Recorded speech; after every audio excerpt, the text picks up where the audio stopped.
later in the webcast.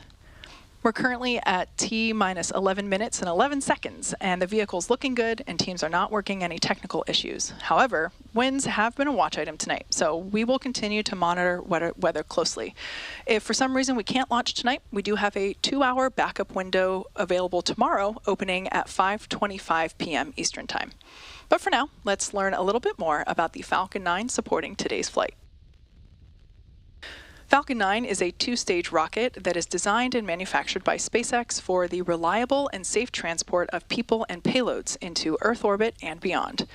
It is the most flown U.S. launch vehicle ever, and currently it's the only orbital-class rocket capable of reflight. The entire vehicle stands 229 feet tall, or about the height of a 21-story building. The bottom 2/3 of the vehicle is the first stage, also referred to as the booster. Not only is the first stage the largest part of the rocket, but it's also the portion of the rocket that we attempt to land for future reuses. Today's booster will be flying for the 9th time, having previously supported Axiom 2, Axiom 3, CRS-30, Euclid, and 4 Starlink missions. At liftoff, Falcon 9's first stage accelerates through the Earth's atmosphere and into space using 9 Merlin 1D engines. Together, these Merlin 1D engines, or M1Ds, deliver 1.7 million pounds of thrust.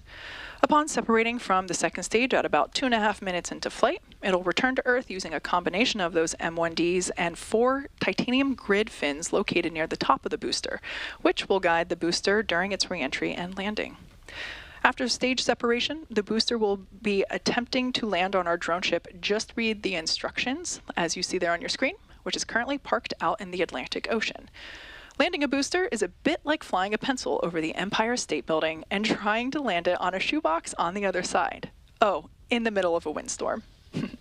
Meanwhile, Stage 2 will continue to its target altitude, where it will deploy today's payload, the Astra 1P satellite.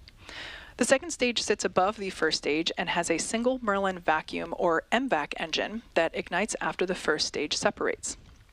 The Falcon 9's first and second stages are connected by the black carbon fiber interstage, which houses the MVAC engine nozzle and the system that decouples the 2 stages during stage separation. And located above the second stage is the payload fairing, and that is the large barrel structure at the very top of the rocket, which you see right there on your screen. Inside that fairing is the Astra 1P payload, which you can see here, which you see the payload fairing there, and inside that is the Astra 1P payload. These are 17 feet in diameter, and the carbon composite fairings protect satellites on their way to orbit and are jettisoned approximately 3 minutes into flight. The fairing halves supporting today's mission are both flight proven, with one half flying for its 6th time and the other half flying for the 7th time.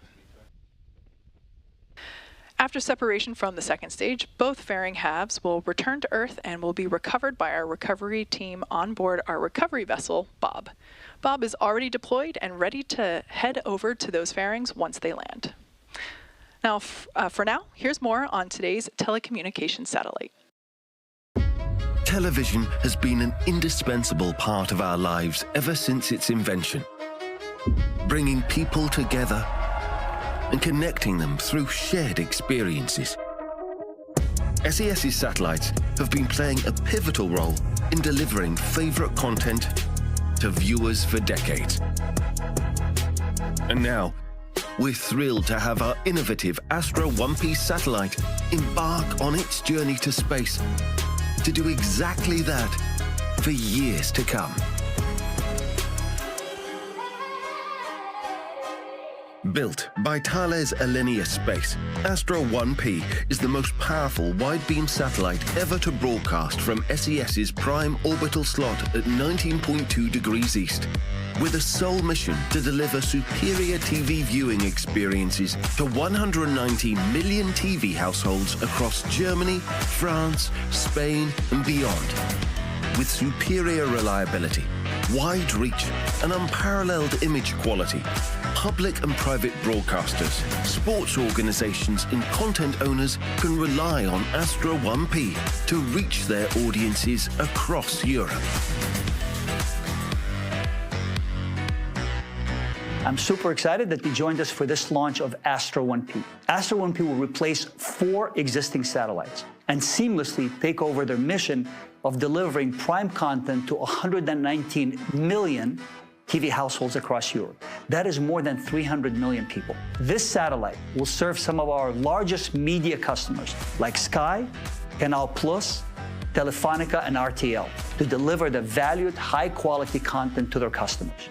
And it will also address the growing demand of sports and events so that customers like NFL and various football leagues can easily distribute their content across Europe. And of course, Astra 1P will also ensure the delivery of high-definition content directly to our subscribers of HD Plus Business, which is the high-definition satellite TV platform in Germany.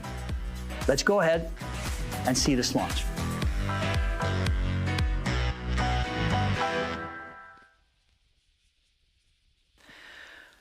Unfortunately, while we were in that customer package, we did hear the unfortunate news that due to the winds that we mentioned earlier in the webcast, that we are forced to stand down from today's launch attempt. However, the vehicle and the payload remain in good health, and as I mentioned before, our next launch opportunity is tomorrow, June 19th, with a 2-hour and 49-minute launch window opening at 5:25 p.m. Eastern Time. As always, thanks for watching, and we hope to see everyone back here for that next attempt. Have a good evening.